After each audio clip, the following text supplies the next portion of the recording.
Olá, mais uma vez, estamos aqui para falar um pouquinho da matemática e hoje vamos falar um pouquinho da geometria analítica, mas vamos nos conter na ideia da reta, a equação da reta, uma grande ferramenta para resolver questões tanto de reta, obviamente, como questões que você vai trabalhar lá na função de grau 1, na função afim, porque a função afim também é determinada por uma curva que é uma reta, né? E são ótimas ferramentas. Até para calcular a área de alguns polígonos a gente pode usar muitas ideias da geometria analítica. Claro que tem infinidade de cálculo aí, né? Mas nós vamos nos conter na ideia da reta, ok? Então, imaginemos a seguinte situação. Um plano cartesiano, e uma reta qualquer. A gente sabe que uma reta é formada por N pontos, né? N pontos. Então, se a gente pegar um ponto qualquer aqui, de coordenadas 1 e 4, só um exemplo, só para você... 5 e 6. Então nós temos dois pontos. Nós sabemos que dois pontos determinam uma reta, uma única reta, né? Dois pontos. Se nós pegarmos esses pontos, coordenadas 1 e 4, 5 e 6, e organizarmos em forma de uma matriz, olha só que interessante. Então aqui eu coloquei o eixo X, aqui eu coloquei o eixo Y, certo? Estou construindo uma matriz. Quando eu completo essa matriz por uma coluna unitária, valores 1, porque nós sabemos que numa resolução de um determinante a gente vai usar produto das diagonais. Quando eu coloco 1 é um elemento neutro da multiplicação, né? Então, a gente construiu essa matriz, certo? Olha lá, ó. Coluna X, coluna Y. Então, no nosso plano aqui, né? No nosso gráfico, 1 e 4, 5 e 6. Nós temos esses pontos. Pontos alinhados. Se pontos são alinhados, eu tenho uma reta. Construindo essa matriz... Ao calcular o determinante dessa matriz, eu tenho a equação da reta. Simples assim, tá? Então, olha só. Nós vamos igualar a zero o determinante. Então, nós vamos calcular o determinante e igualar a zero. Por que a zero? Quando eu digo que o determinante é igual a zero, eu estou afirmando que esses pontos de fato estão alinhados, né? Se por acaso o determinante, ao resolver o determinante de uma matriz e o resultado for diferente de zero, quer dizer que esses pontos não estão alinhados. Se eu tenho dois pontos, não tem como eu não afirmar alinhamento. Mas se eu tiver um terceiro ponto, e aí eu coloco esse ponto nessa forma de matriz e vejo que o determinante é diferente de zero, significa que esses pontos então formam uma figura geométrica. 3 pontos, um triângulo. Então olha só que interessante. 2 pontos alinhados, eu tenho uma reta. Se eu colocar 3 pontos alinhados, claro que eu vou ter uma reta. O determinante vai continuar sendo zero. Agora se eu pegar a partir de um momento e colocar um terceiro ponto aqui e percebo, obviamente, que eles não estão alinhados, a única figura que se forma é um triângulo. Então esse determinante vai me dar a área do triângulo. Claro que eu preciso dividir por 2, né? A gente sabe que lá na geometria plana, a área do triângulo base vezes a altura por 2. Ok? Mas vamos falar da reta, depois a gente completa a ideia um pouquinho do triângulo aqui. Então, reta. Condição. Alinhamento de pontos, né? Pontos alinhados. Certinho? Então vamos lá. Para calcular o determinante de uma matriz simples 3×3, eu acho que o método mais fácil é usar o método de Sarri ou Sarros, não sei como você deve ter estudado isso, né? Então nós vamos pegar aqui 1, 4, 5, 6, x, y, 1, 1, 1, e aí você completa as duas colunas repetindo as duas primeiras, ó. Então você vem aqui e coloca aqui, ó, 1, 4, 5, 6, x, y, igual a 0, e vamos multiplicar as diagonais. Então a gente vai fazer aqui, ó, 1 vezes 6 vezes 1, 6, 4 vezes 1 vezes x, 4x, e vai somando, né? 1 vezes 5 vezes y, 5y. Então, quando você faz da esquerda para a direita, você vai somando o produto dos elementos. Nós vamos fazer a mesma coisa do outro lado e a gente vai inverter o sinal. É o método de sair. Então, ó, 1 vezes 6 vezes x, 6x. Então, menos 6x. 1 vezes 1 vezes y, y. Então, menos y. E 4 vezes 5 vezes 1, 20, menos 20. Tudo isso igual a 0. Vamos juntar os elementos.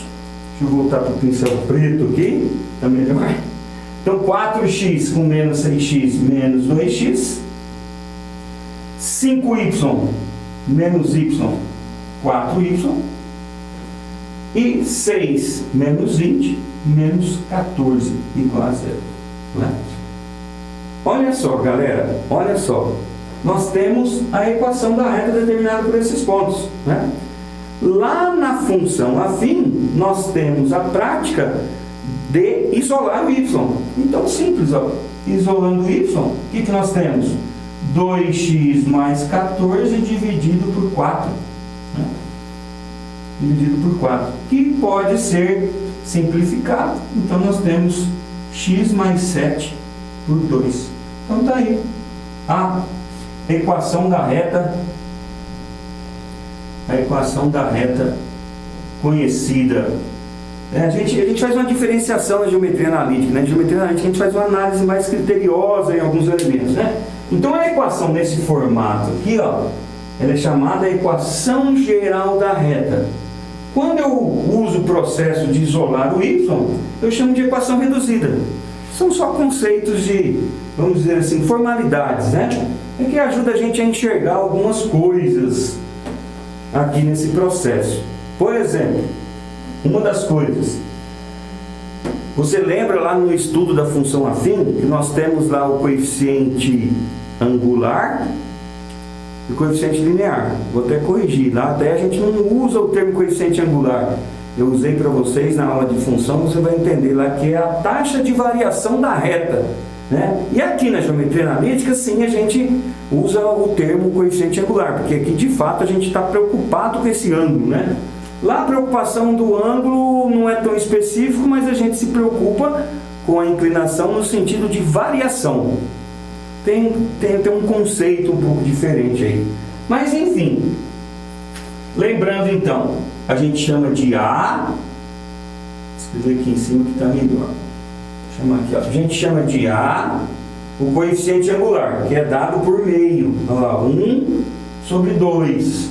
Né? E a gente chama de coeficiente linear o B, né? Que é o 7 sobre 2. Seria o que? O B, ó, lembra na função afim? É esse ponto aqui, ó, B. Né? E o A, o que seria esse A? A gente faz aquele triângulo. Olha só. O ângulo, a gente explicou isso aqui lá na função afim, a gente chamava aqui de alfa. Então, a tangente de alfa é o próprio coeficiente angular. Tangente, cateto oposto, cateto adjacente. O cateto oposto é uma variação do eixo y e o cateto adjacente é uma variação do eixo x. Então, isso nada mais é que o delta y por delta x, onde nós temos aqui, ó, 6 menos 4, 2. 1 menos 5, 4, né? Então, nós temos 2 por 4, que é a mesma coisa que 1 sobre 2. Sacou?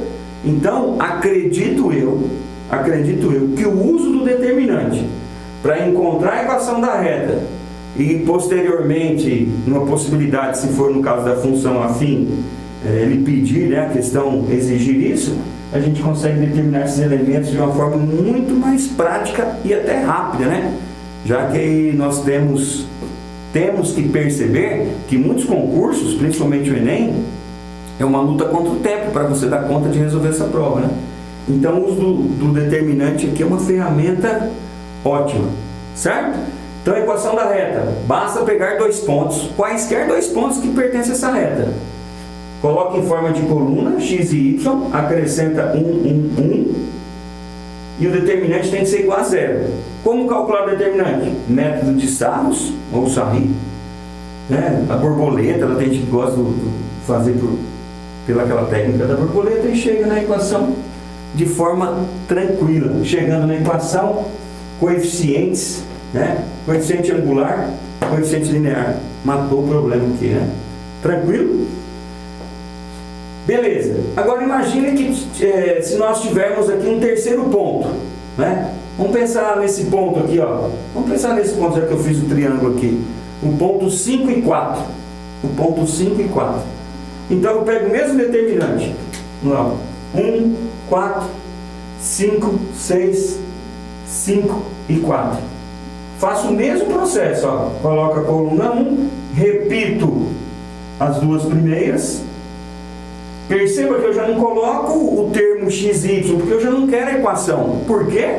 Porque quando eu falei que eu tenho 3 pontos e esses 3 pontos não estão alinhados, eles formam um triângulo. Então, com esse determinante, eu vou dividir por 2, determinante por 2, eu tenho aqui a área.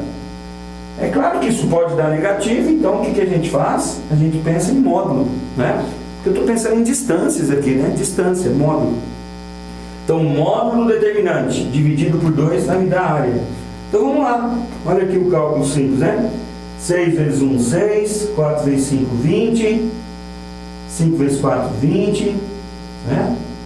Ao contrário, 6 vezes 5, 30. Então, menos 30. 4 vezes 1, menos 4.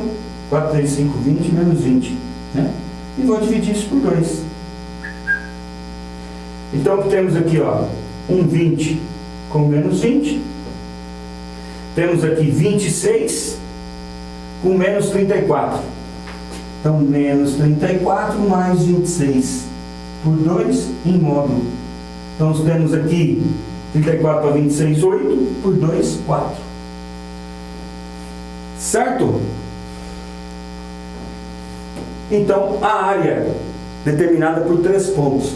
Olha lá, ó. Temos aqui, ó. Olha na figura, no gráfico, ó. Base 4, altura 2, 4 vezes 2, 8, dividido por 2, área do triângulo 4. É claro que fica mais fácil eu vendo o triângulo retângulo fazer a área por aqui, né? Mas, principalmente o Enem, nas últimas provas, colocou triângulos mais ou menos desse formato aqui, assim, né? Ó. Aí pediu para você calcular, aí você não sabe quem que é base, não sabe quem é altura, não sabe nada. Mas você conhece os 3 vértices do triângulo. Então, resumindo, conhecendo os 3 vértices, organiza em forma de coluna, XY, XY, XY dos 3 vértices, 1, 1, 1, repete as 2 colunas pelo método Sarri, calculou o determinante em módulo, divide por 2, você tem a área desse triângulo. Show de bola, regrinha básica, simples para a gente aplicar. Valeu!